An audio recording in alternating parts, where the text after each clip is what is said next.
সত্যি দেখো সকালটা কতটা মিষ্টি, সত্যি ভীষণ ভালো লাগে। এই যে স্নিগ্ধ সকালবেলা মর্নিং ওয়াক করতে গেলে এত সুন্দর প্রাকৃতিক দৃশ্য দেখা যায়, সেটা না তোমাদের ভাষায় প্রকাশ করে বোঝাতে পারবো না।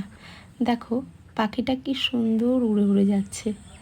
যখন আমি মাঠ দিয়ে যাচ্ছিলাম দেখলাম একটা সাইডে মাঠের মধ্যে বসেছিল পাখিগুলো, তারপরে উড়ে যাচ্ছিল, যেটা আমার খুব ভালো লাগছিল। তার জন্যই তোমাদের সাথে একটু শেয়ার করছি। এবার চলে এলাম কিচেনে মর্নিং ওয়াক সেরে।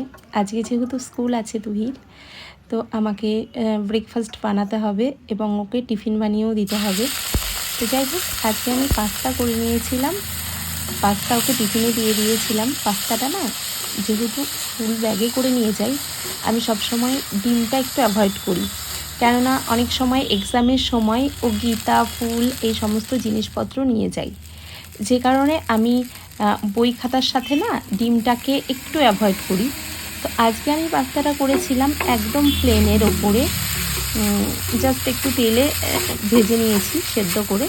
এবার একটু সয়া সস এবং চিলি সস দিয়ে দিচ্ছি। দেওয়ার পরে লাস্টে একটু টমেটো সস দিয়ে ওকে নামিয়ে ওকে টিফিনে দিয়ে দেবো। একটুখানি চিনিও দিয়ে দিলাম একটু ফ্লেভারের জন্য, যাতে করে একটু টেস্ট লাগবে তার।